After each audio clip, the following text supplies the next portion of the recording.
Let's talk about some early game tips in Manor Lords. Now, as you can see, this is a maxed out town. This is a large town.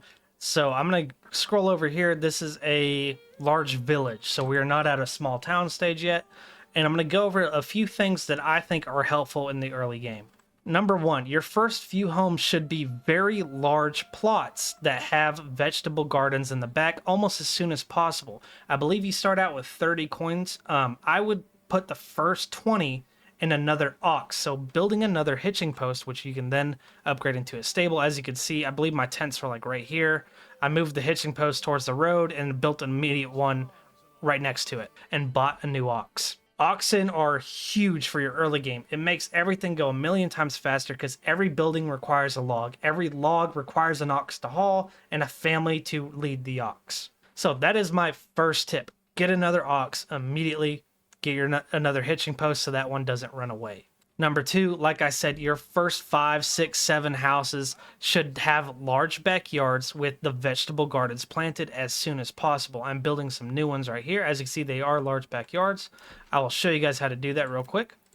So your first 2 points should attach to the road because that decides where your houses face. Now I'm going to come back here as far as I want. And as you can see, this makes a ton of little tiny houses with little tiny backyards. This minus symbol right here and this plus symbol can add or reduce your plot divisions, meaning if I click this 3 times, I remove 3 houses. I don't know why this house just disappeared. So I can go down to 2 houses. I could have 3. And as you can see, these have the extra house capability where I can add another family. And that's what I like to do because the extra family helps work the land in the backyard and it goes a million times faster. I definitely recommend having the second home. And you could, at this size, you could even come down to here and do this with you'd have 4 places instead of 6. But you're working about the same amount of land, and this is about the highest potential and yield that you can get regardless. Is 3 to 2 houses on a chunk like this. Tip number 3 is going to be upgrading your burgage plots from level 1 to level 2. Leveling up your burgage plots is huge in the game. It's how you start generating wealth. And as you can see, this is a level 1 burgage plot. If I had all of these checked off, which we're going to talk about in just a second, I could upgrade to level 2, which then generate 1 regional wealth per family per month. So if I just had 10 of these vegetable places that I have, which I have 6 of them on the main road and 4 being built right now, that is 10. And each of them have the extra family. So we're talking 20 families, 10 plots. They're creating their own food. They're creating more food than you can even use. As you can see, I have a humongous surplus of vegetables. They're also generating me 1 ox per month because that every month I'm getting 20 wealth from the plot. Because it is 1 per family, I have 10 plots, 2 families apiece. You can do the math. So upgrading to level 2 is going to be huge. It's going to boost your economy a ton. You can start to develop trade routes, and you can also get more ox and horses, and you can upgrade to the vegetable patches.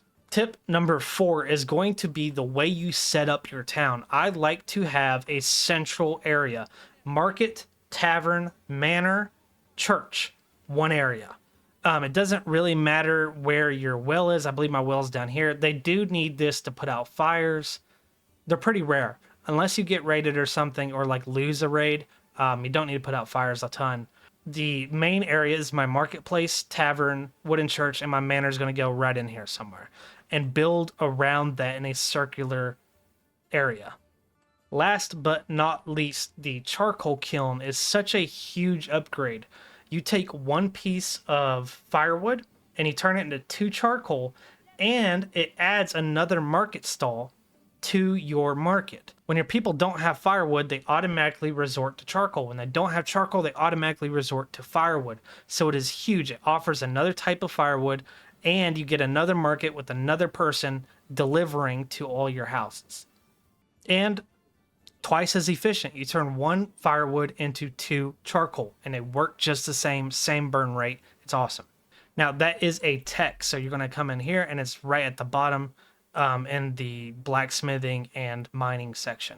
That is going to be your charcoal burner, and it creates the charcoal kiln, which is a building that you see right here. And I have 2 people, and they both have marketplaces on there. So I really hope this helped you out. I've been playing the game a little bit. If you have any comments or concerns, leave them in the comments below. I'll try to get to them as soon as possible. And I really hope this did help you guys. I'm really loving this game so far, so I hope you guys are too, and I'll see you guys in the next video. Peace.